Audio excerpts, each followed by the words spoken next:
सबसे पहले तो आप सभी लोगों को किन शब्दों में शुक्रिया अदा करें। आपने बहुत ही सम्मान के साथ में हम लोगों को यहां पर एंट्री दिलाई। थैंक यू वेरी मच, बहुत बहुत धन्यवाद, बहुत बहुत शुक्रिया।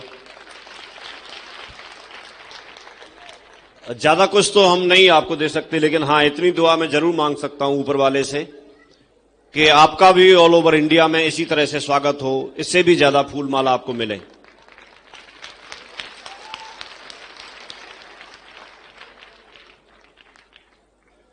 अभी सुबह के आप लोग आए हुए हैं, लेकिन कुछ ही लोग यहां पर बचे हैं। एक बार एक कवि सम्मेलन चल रहा था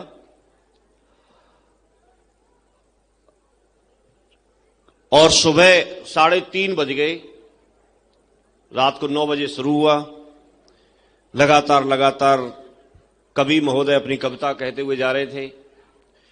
सुबह 3:30 बजे देखा तो एक व्यक्ति सामने बैठा था, लेकिन कवि महोदय तो अपने स्टेज पे थे, उनको तो अपनी बात बोलनी, अपनी कविता पढ़नी, उनको मजा आ रहा था, एक तो सुन ही रहा है।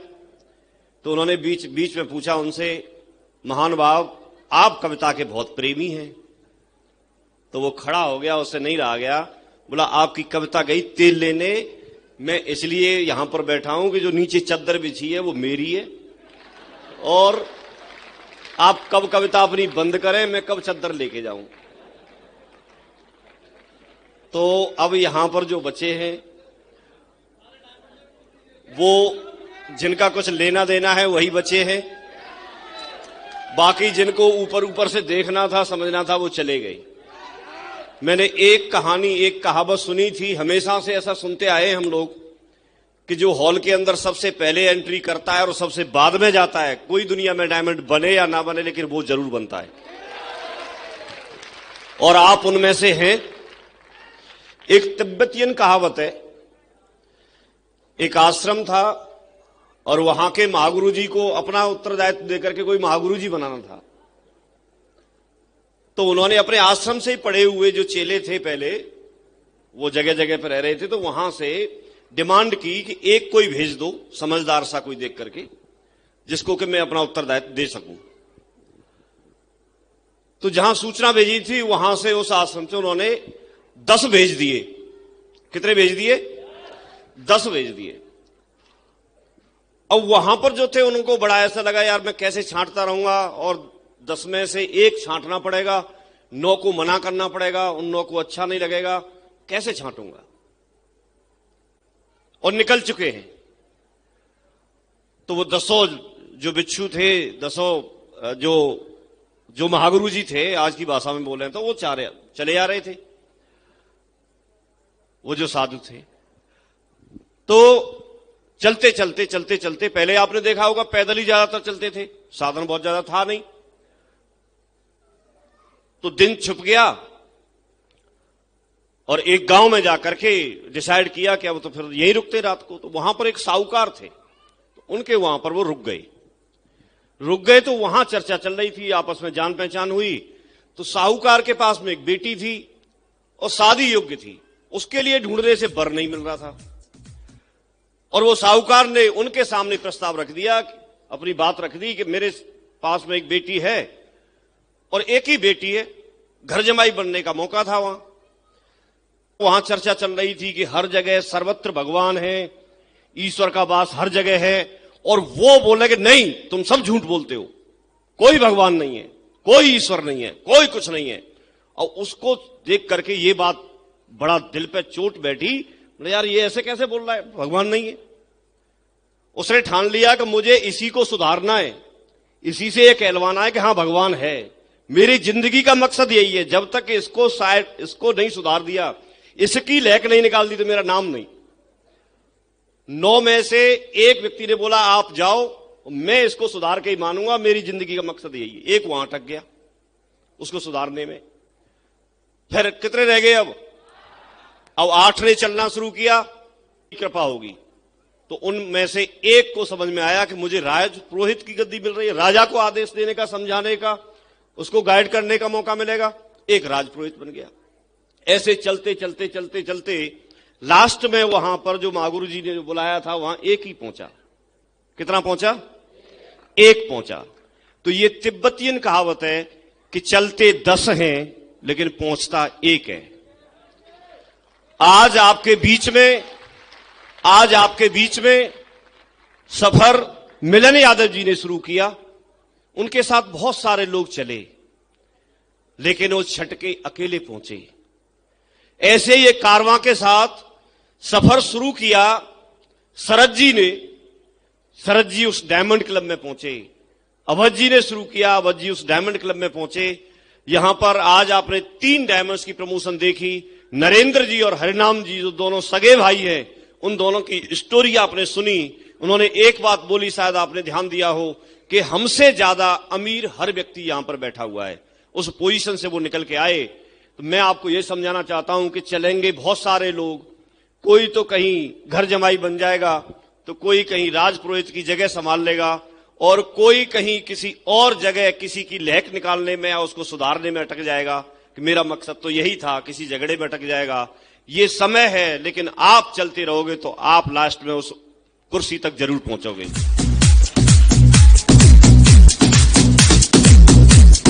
Thank you. आज सेलिब्रेशन का दिन था। हम सुबह से प्रोग्राम को अटेंड कर रहे हैं। हमने 3-3 डायमंड्स को बनते हुए देखा, 3-3 डायमंड्स को। आज उन्हीं की वजह से हम और आप यहां पर एकत्रित हुए हैं। आज उन्हीं का दिन है। उन तीनों डायमंड्स को, मिलन यादव जी, नरेंद्र गौतम जी और हरिनाम जी, तीनों को बहुत बहुत बधाई, बहुत बहुत शुभकामनाएं। और उनके परिवार को भी कि सपोर्ट किया, उनकी पूरी टीम को जिसने लगन से मेहनत की, और आज ये दिन आया। और मैं सिर्फ यहां पर जो देख पा रहा हूं, मैं उन 3 लोगों को डायमंड के रूप में नहीं, अभी यहां सैकड़ों के रूप में जो लोग बचे हैं, उन सबको डायमंड के रूप में मैं देख पा रहा हूं। हमारा एक दिन मकसद था डायमंड बनना। मैंने सफर 2003 से शुरू किया। मुझे 19 साल इस सेफ शॉप में हो गए। इससे पहले ऑलरेडी मैं साथ में मैंने गवर्नमेंट में टीचर था, उसके साथ मैंने बिजनेस की शुरुआत की थी। बाकी तो स्टोरी है, आप सब लोगों के साथ जैसे होता है वैसे हमारे साथ भी हुआ। लेकिन हां, मैं ये बताना चाहता हूं कि आज आप एक सुरक्षित जगह पे हैं। यहां हमारे डायमंड्स ने बोला, जब इन्होंने काम करना शुरू किया, इनको लोग बोलते थे कि कंपनी भाग जाएगी। आज वो सवाल खत्म हो चुका है। गवर्नमेंट गाइडलाइन ही नहीं, आपके लिए रूल एंड रेगुलेशंस ला चुकी है। आज आपके पास में एक से एक बेहतर से बेहतर प्रोडक्ट है। आज आपके पास बेहतर से बेहतर ट्रेनिंग है। हर व्यक्ति का सवाल होता है जब इसमें आता है, तो अकेला जब आता है, तो आने के बाद, जैसे मैं इसमें आया, तो मैं इस बिजनेस के बारे में नॉलेज कितनी रही होगी? 0। अरे जब मैं आया था, जुड़ा था, तब मैं क्या जानता हूं इसके बारे में? कुछ नहीं जानता। मेरे पास टीम कितनी रही होगी? 0। लेकिन चीजों को सीखा जा सकता है। यहां जब मैं आया तो मुझे एक आसानी मिली कि आप अगर कहीं मार्केट में कोई एक फेमस व्यक्ति है, कोई फेमस हलवाई है, यदि आप भी उसी तरह का बनना चाहें, तो क्या वो फॉर्मूला आपको बताएगा? नहीं बताएगा, कभी भी नहीं बताएगा। क्यों?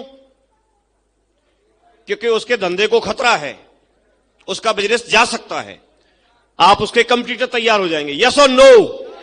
लेकिन जब आप यहां आते हो तो आपको वो हर रेसिपी बताई जाती है जिसकी वजह से आप आगे बढ़ सकते हैं।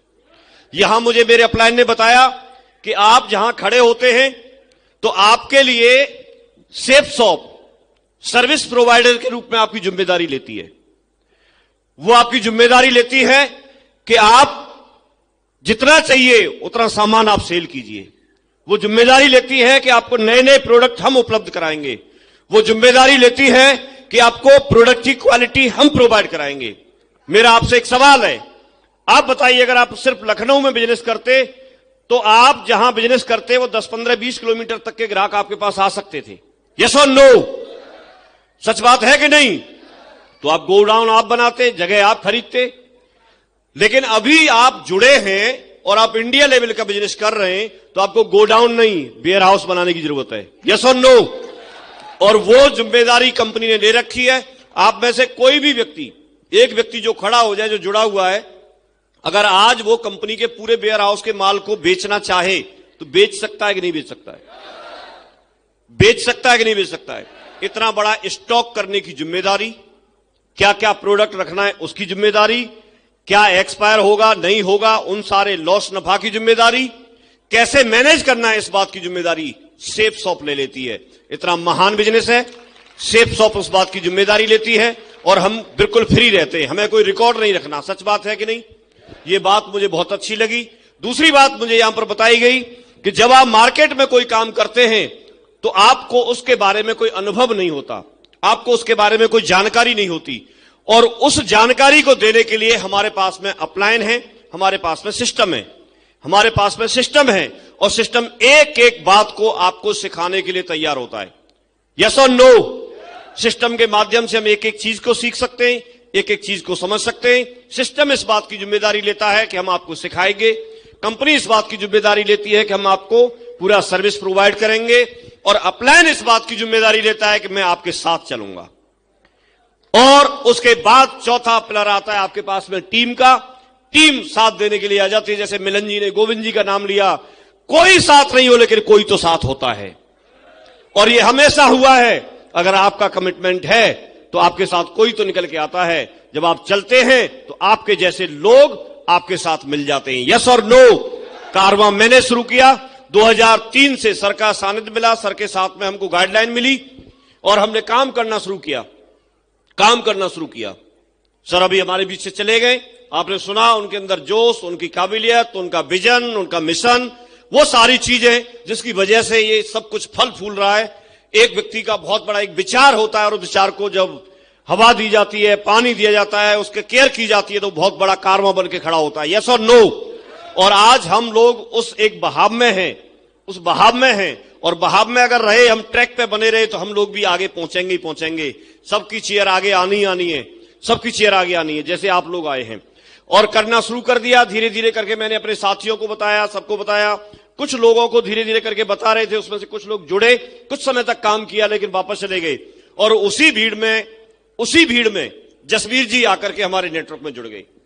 जब जसवीर जी ने इस बात की जिम्मेदारी ली तो उनके बारे में कुछ भी बताना, मेरे ख्याल में आप सब लोग जानते हैं, अच्छे से जानते हैं।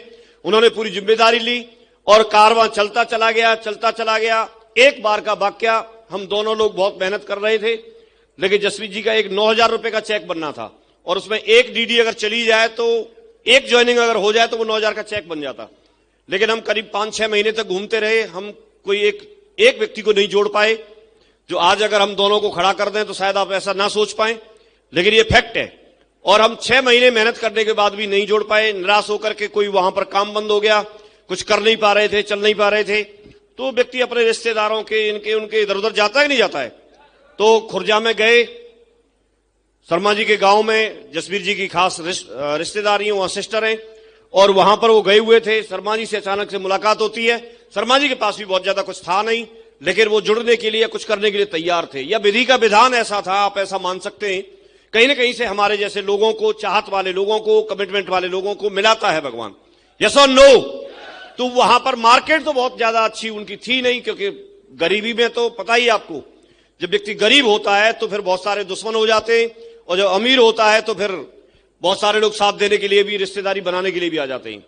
शर्मा जी का साथ मिला और उसके बाद की कहानी आप सबको मालूम है। धीरे धीरे करके बिजनेस दिल्ली पहुंचा, और दिल्ली से लखनऊ पहुंचा, और लखनऊ में पहुंचने के बाद आज कारवां आपके साथ में खड़ा हुआ है।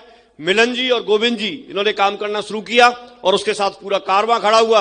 और मैं जरूर चाहूंगा, आज की टीम जितनी मजबूत ये लखनऊ की टीम है, उतनी टीमें मजबूत मिलती नहीं है, इतने सुलझे हुए लीडर आपको मिलते नहीं है। आज इनकी केमिस्ट्री आज मैं जरूर बताना चाहूंगा। शरद जी की जो प्लानिंग, शरद जी का जो कमिटमेंट, मिलन जी का जो कमिटमेंट, आ जाए सारे डायमंड जोरदार।